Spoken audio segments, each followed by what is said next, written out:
What's going on, everyone? So today is a very important day. Lakers got the rematch against the Indiana Pacers. Last time we played them was the in-season tournament championship.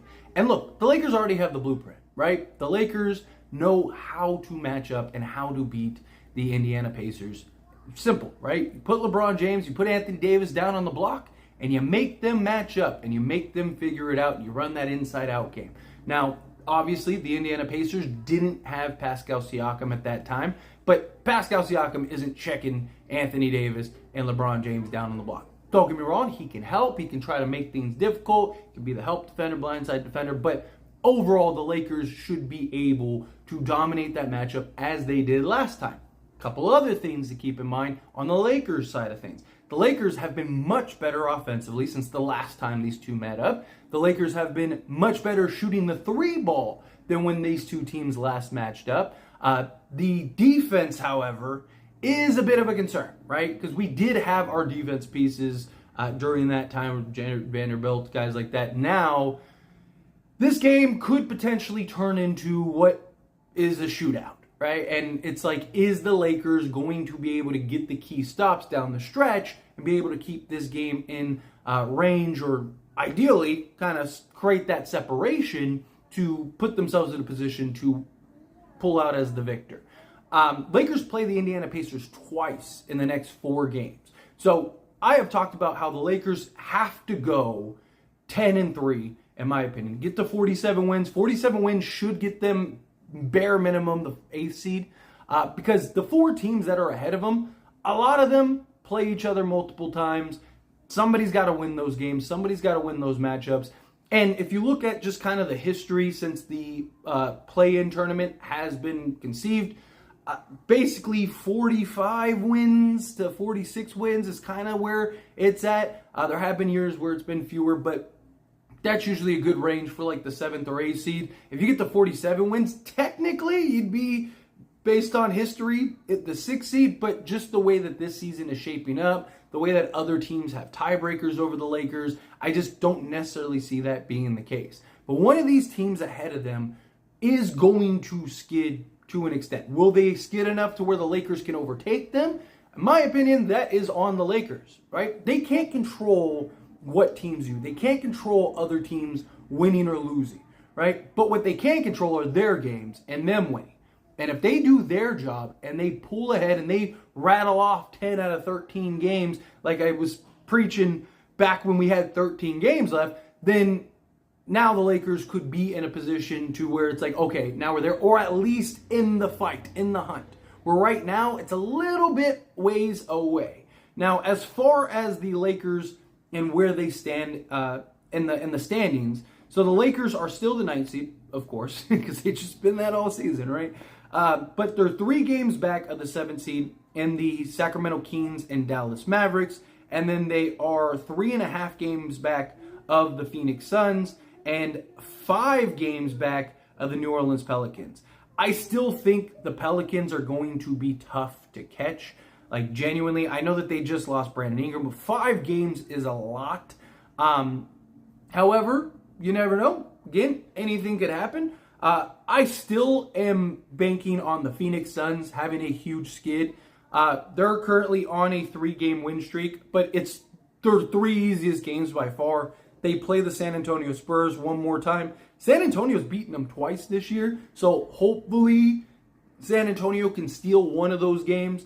They lost the first one. Hopefully they can win this next one coming up. But then after that, for Phoenix, it is brutal. Like, I don't know what they did wrong to the NBA, but their schedule is insane as far as matchups go and things like that. So I'm counting on the Phoenix Suns to hopefully fall. And then it would be nice if another team, whether it's the Sacramento Kings or the Dallas Mavericks, Dallas and Sacramento have kind of been hot and cold all season. Like, they'll go on like a 3-4 game win streak and then they'll lose 3 or 4 games. It's kind of like this back and forth pendulum with them. But again, the Lakers have to do their part, right? The 3 games that I had slated for them to lose, obviously, it's just a guess. They could win some of those games. They could lose some of those games. They could win all of them. They could lose all of them. Who knows? We will see. Real problem is which Lakers team is going to show up. Right? That's always the question with these Lakers. which team is going to show up, right? But the 3 games that I had slated was the second Indiana Pacers game. I said that the Lakers should win this one in LA. It's hard to beat a team twice because it's not like Indiana's a scrub team. It's not like Indiana's this bad basketball team that is you're just going to run through, right? So I say win the one at home. Say you lose the one on the road, lose to the Milwaukee Bucks. Again, could they beat both of those teams? Of course. But lose to Milwaukee, lose to Indiana, and then lose to one of the Cleveland Cavaliers or the Minnesota Timberwolves. Then from there, you win the other games, that would put you at 47. That would be the 10-3 the rest of the way, which is what the hope is. Now, again, Lakers could end up rattling off. They could win a game, like say they beat Milwaukee, right? But then they lose to Washington or something, right? Washington's been hot randomly all of a sudden. But the Indiana Pacers themselves have a lot to play for, right? So Indiana right now is the 6th seed, but they are only a game and a half ahead of the Miami Heat from falling into the play-in tournament. So they definitely want to keep pace, stay ahead. And they're also only 2 games back of the Orlando Magic, who lost from jumping and getting into the 5th seed. So this is something that the Indiana Pacers really, they need these wins just as much as the Lakers do. Lakers, I think, need it a lot more, and you're at home, and you have the blueprint formula on how to beat them. As far as that goes, in my opinion, you run your game plan exactly how you did in the in-season tournament, and you make them adjust. Now, the problem is I don't trust Darvin Ham a ton to where if that's not working, you switch up the game plan. But to me, it's like you had a clear formula that they just had zero answer for. Zero. And I just think you do it again. And you have LeBron James and Anthony Davis who have done a good job these last few games of really establishing and setting the tone. Right? They've been more aggressive. They've been more physical, right? You can tell that it looks like they're ramping up. I mean, even D'Lo and Anthony Davis both said that LeBron's starting to gear up a little bit here as they make this push. Now, the Lakers, or LeBron James, has said that they don't really care about seeding. I don't fully buy that, right? Like, to an extent, do I think that the Lakers are like, wherever we go, we do our job, we'll win, right? I'm sure that they feel that way, but there's a huge difference between the 9th or 10th seed and the 7th or 8th seed. If you ask LeBron, like, so you're telling me you're okay with being the 9th or 10th seed rather than the 7th or 8th seed? Like, come on, no one, there's no way he really is like, yeah, I'm totally okay with that. No, because you get fewer rests, you got to play 2 straight games just to get into the playoffs, and if you lose one of them, even on a fluke thing, like say the Golden State Warriors just shoot the lights out, right? Which they're capable of doing. Guess what? You're going home, right? Like, even if you do, you can play the best game of your season. But if Steph Curry's 10-10 from 3 and Clay is 7-9 from 3, like, what do you do? Like, it's just, what do you do? Like, so I don't fully buy like, we're good wherever we're at. But you stick to the game plan. Stick to the formula and the success that got you to where you ended up winning the in-season tournament, right? Again, they do have a couple factors, but they also don't have Mathurin, who he's not Pascal, he's not Tyrese Halliburton, he's not Miles Turner. I get that, but he is a guy that can go get you 20 to 30 a game. He had a good in-season tournament game. Like, he's a guy that can be a real scoring threat for that team. They also don't have Buddy Hield, so you don't have that 3-point threat that Buddy Hield can be, where he can just turn it on at any moment, knock down 7-8 threes. So the Lakers do have some key advantage areas. This is also, in my opinion, a good matchup for Rui Hachimura. This is a good matchup where you kind of just put him on the block too, and you just kind of run inside out. I know the Lakers have ran a lot of 5 out, which is fine, but they really did run a lot of inside out in that Indiana game, and you just make Miles Turner, Pascal Siakam, and whoever the help defender comes, when Anthony Davis and LeBron James are dominating those matchups, you just punish them. And if they kind of slow them down, or they're just packing the paint or whatever, and we're not hitting our shots, and it's just not quite the way that we need it to be, then you make the adjustment, you make the change.